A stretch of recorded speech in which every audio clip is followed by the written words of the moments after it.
Ahead in the news tonight, the ambassador of San Marino talking business opportunities on Grand Bahama. We'll tell you why you should shop at home and save this holiday season, and a corporate citizen assisting a single mother of 4. Live from Freeport, Grand Bahama, this is Newsnight 13 at 6:30.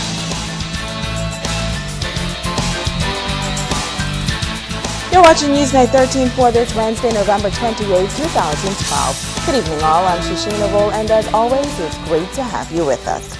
Topping news, ambassador to one of the world's smallest countries on Grand Bahama Island today. During the visit, business opportunities were discussed with officials of the Grand Bahama Port Authority and the Ministry for Grand Bahama. Despite some setbacks in Grand Bahama's economy, the island has always offered an exceptional climate for international business and private investments. During the Ambassador of St. Marino's, Her Excellency Gilia Borghesi's visit to the island, she made a stop at the Grand Bahama Port Authority, where she was shown a 2-minute video presentation on Grand Bahama Island. She noted how impressed she was with the many business opportunities available.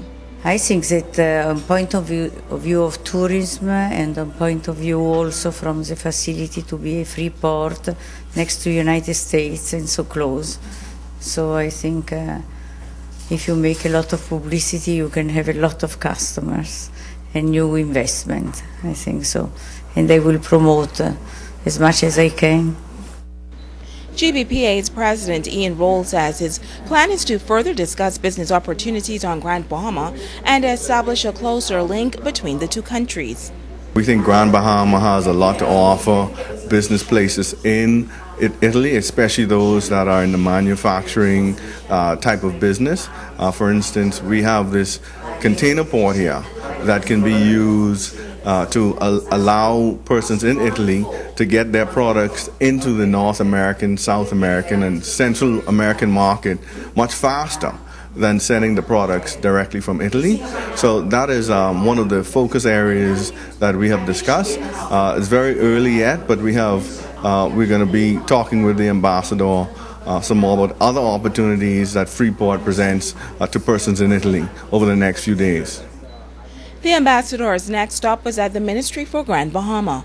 The minister responsible, the Honorable Dr. Michael Darville, says their discussions will include education, trade, cultural exchange, and tourism. If you're not aware, San Marino is a small country that is involved in trade. It has a very similar geographic nature with a small population, I think no more than 40,000, am I right, Ambassador? And what is happening is they are producers of textiles, clothing, and a lot of trade potential between the two countries.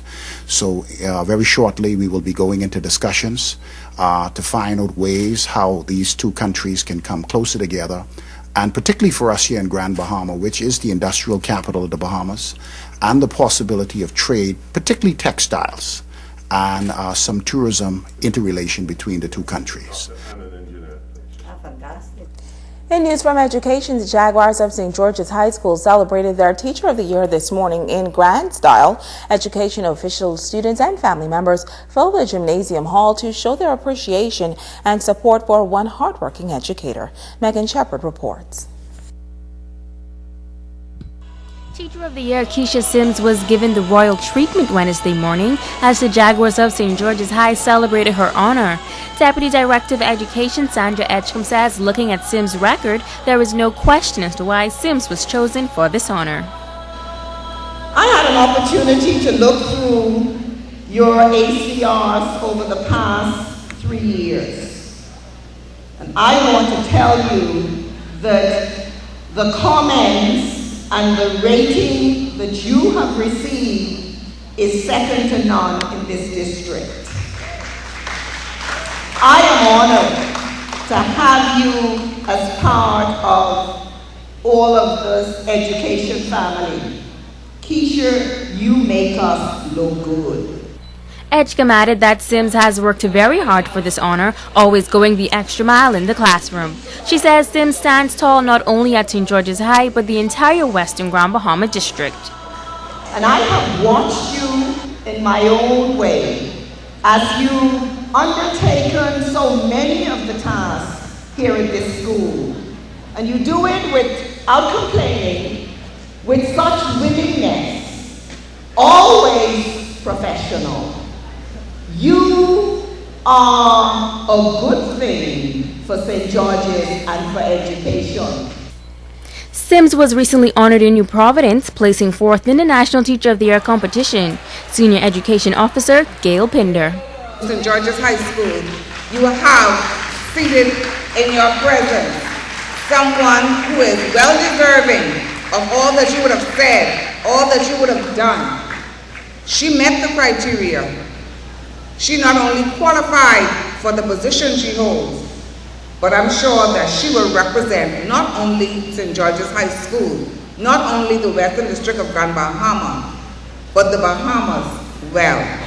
To teach is to touch lives, and by the tributes of the students, Sims has made a great impact at St. George's High School. Megan Shepard, ZNS Network News. The Ministry of Education has mandated schools throughout the country to place an in-depth focus on environmental topics, including the coral reef.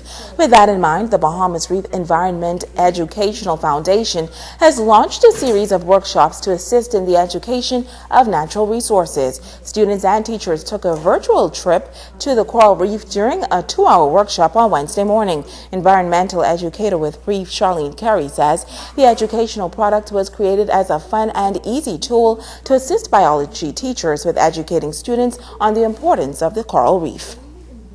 They provide us with food. You know, if most Bahamians, if you ask them what their favorite food is, they'll say something that comes from the ocean, you know, crawfish and grouper and snapper and stuff like that.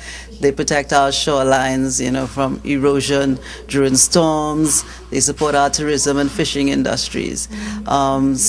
Recently there were changes made to the biology curriculum, which requires teachers to teach more in depth about environmental topics, including the coral reef. So teachers actually requested that we produce them a virtual coral reef field trip because they are challenged with actually taking their kids out to a reef. You know, it can be expensive. Now, she says it's not just expensive, but there are also some safety concerns. Carey says so far they're receiving good feedback on the educational product. We've produced an educator's guide, a poster, and a film that teachers can use in the classroom. Our objective is to give this multimedia toolkit to every biology teacher in the country. And we are running these workshops so that the teachers can become familiar with how to use the materials. So far, we have had over 800 students come through our workshops. So we did 2 weeks of workshops in New Providence. Last week we were in South Andros and in Mangrove Key, and this week we are here in Freeport for 3 days to do workshops, and we have 6 schools attending. Now, the environmental educator adds that the same material will be passed out to the schools that did not have the opportunity to attend this forum.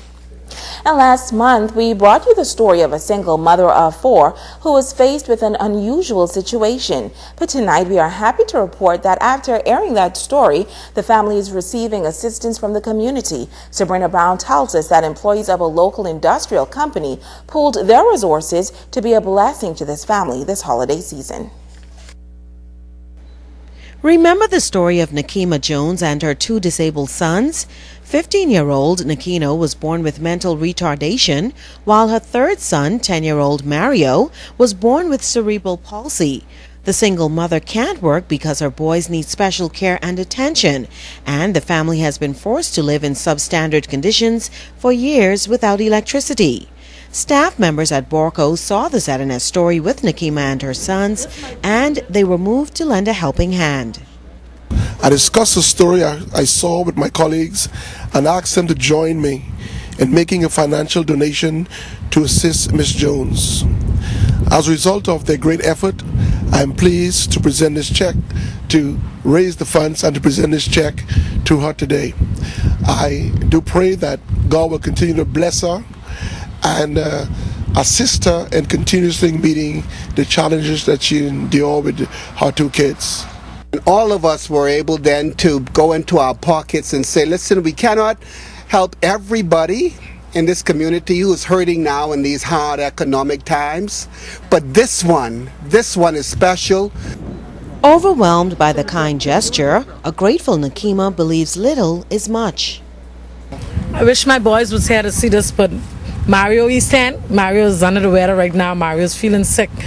But this right here, this might feel like whatever it is to y'all, but this feel like $1 million I hold in. This could feed my children. This could pay 1 or 2 bills. This right now is a lot, a lot. I'm so speechless, and to see that, God, you bring me from so far to right now. Health and Safety Manager at Borco, Jeff Hollingsworth, who is also a religious leader, has a word for the downtrodden, and he's encouraging those who can to reach out to someone in need, particularly this Yuletide season. Hold on to hope, because this too will pass. Patience is the order of the day. Yes, there is. I've heard the cries, and a tremendous amount of people who have no work right now, heading into a Christmas season, and we feel for them. But at the same time, we also want to encourage the wider community. This is what nation building is all about. If you want to know how healthy a nation is, look how we treat the poor and the underprivileged and those on the outside. Sabrina Brown, ZNS Network News.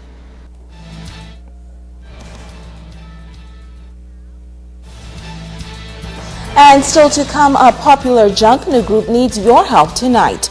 That story and a whole lot more when Newsnight